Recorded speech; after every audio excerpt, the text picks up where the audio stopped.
Well, good morning, everybody. It is Dave, and just coming onto the screen now, everybody knows Bo.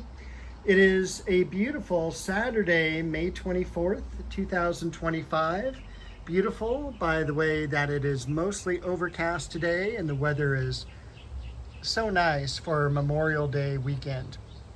Just got done mowing the yard. Thought I would do a quick video. Bo sitting in her Edith chair there. So we'll go around and take a look and see what's happening. First of all, look at these beautiful roses from Celebrity. So Celebrity is a rose that was hybridized in the early 80s. Really good fragrance and really good disease resistance. Yellows tend to be very weak overall in terms of roses, and this one is a very strong one. We've got some pansies down below here. So we'll take a look at these as well. Looking absolutely beautiful. That's why I like the pansies so much. They are just, each of them is so different as far as the color and the flowers go. Got a lot of geraniums in bloom here. Got the Orange Dream Japanese Maple.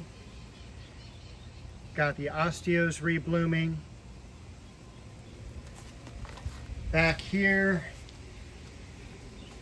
the Hemananthus family doing great.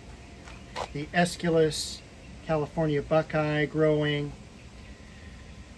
New Guinea impatiens. I think I showed you last week the blooms on the Wandering Jew.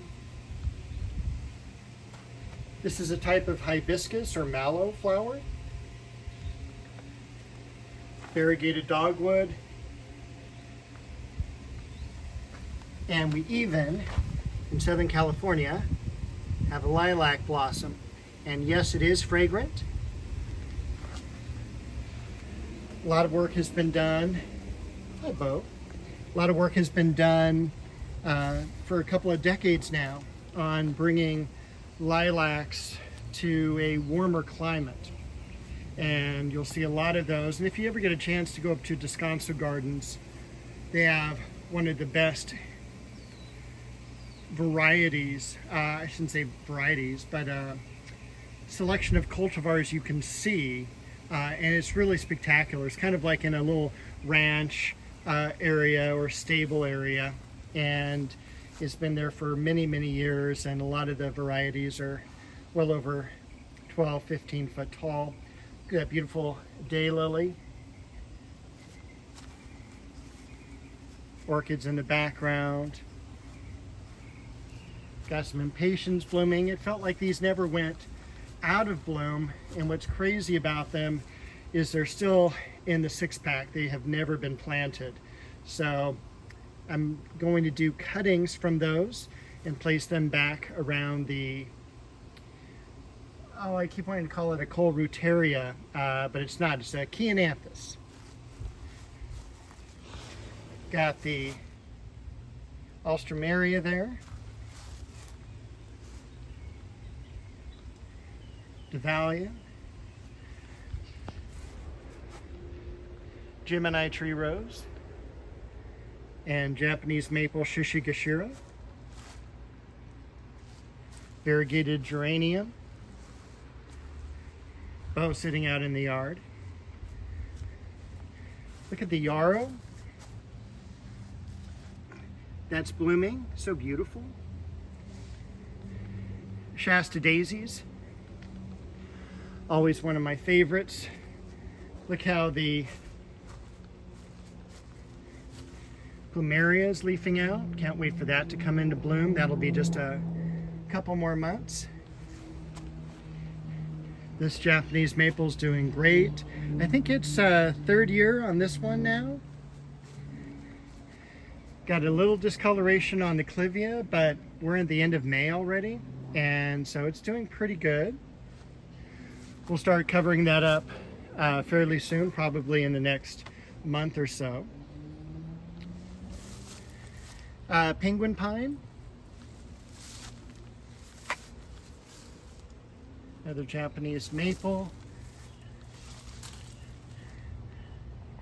Got some more blooms coming up now on the Heliotropium, Ecuador. I did some pruning back here the other day. I cut back the Disigothica, the Falsarellia, and also raised the skirt on the Chiananthus tree. This is where I want to put in the impatiens, kind of filling in this area here. Cut out any crossing branches, and also made sure that it's really kind of promoting that top growth, and of course keeping everything away from, you know, the fence back here as well. We don't want it touching the fence or anything, especially we don't want any mice or rats or even squirrels jumping between fence and tree. Japanese grass here, the lamium in the background, the waterfall, maple. We'll cruise around this side here, take a look at the vegetables. All the tomatoes are growing pretty nicely. Most of them have some fruit setting on them already.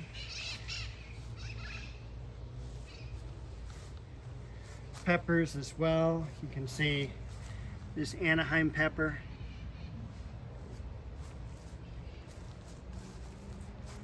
Yellow banana pepper.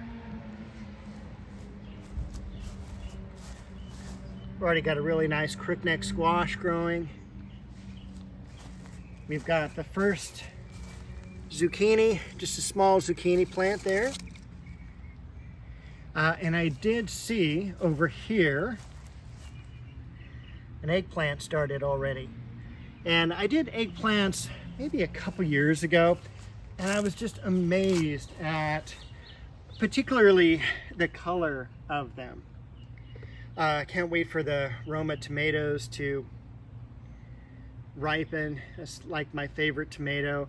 I don't like the tomatoes overly juicy, so more of a paste type tomato is so much better for me as far as sandwiches go and things like that. So I just slice them flat, and they do the trick on a good BLT.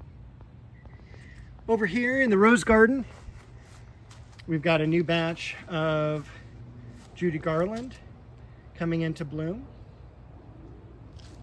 The hemlock and the chocolate cosmos. Look at all these blooms on the chocolate cosmos.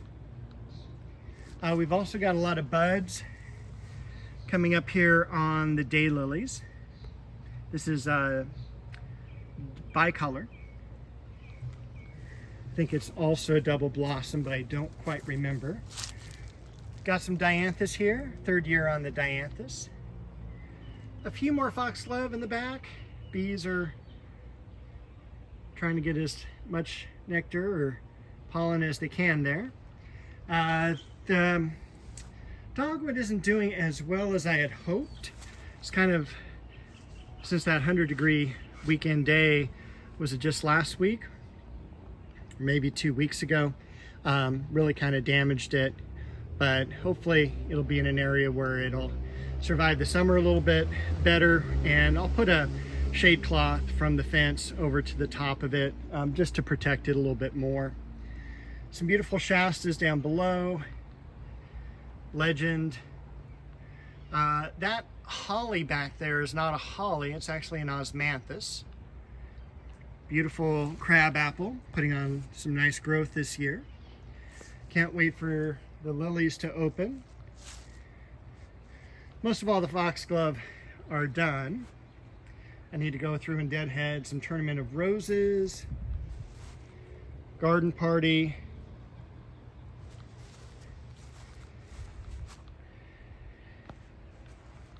Plum, and Leonotis. Look at that picture perfect butterfly on the lily.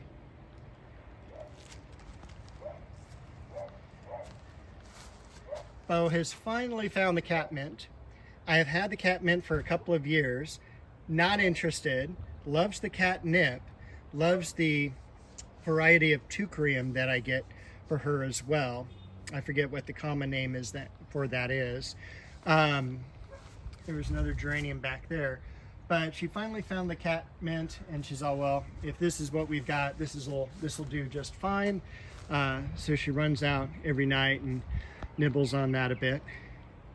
We've got the beautiful apricot tree that's really becoming one of my favorite trees, not only in the yard, but just as a tree in general. Look at the bark, which I cannot seem to focus in on. There we go. Look at that, the lines that are created. And this is one of the ways you can identify trees when they're dormant, is by the wood. This tree, this apricot tree, is real easy to identify, especially when it's up against, and I'm going to go back over here now, to the foliage or the bark of an apple tree. They also have growth characteristics that are easy to identify as well. And then over here, we've got the flowering apricot, which I was so pleased to get from San Gabriel Nursery. And we've got Sunrise Sunset, which is a floribunda. That'll be open for you next week.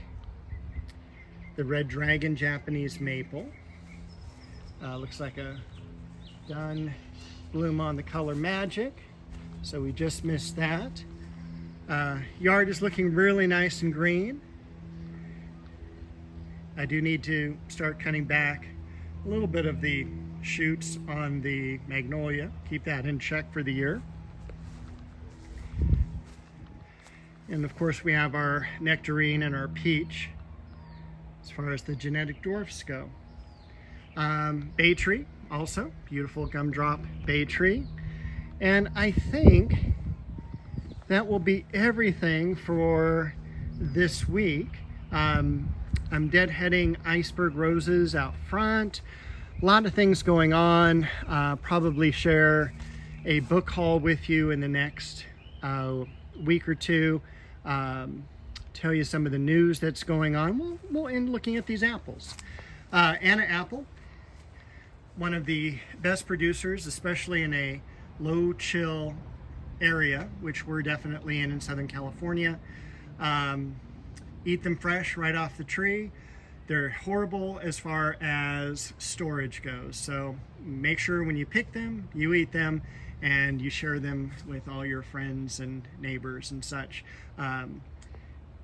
And I think that's it, but it's a great producer, and this has been a great tree. Probably it's been in the ground 35 years. So fantastic producer. All right, everybody, we'll see you next week. Have a great week and Memorial Day.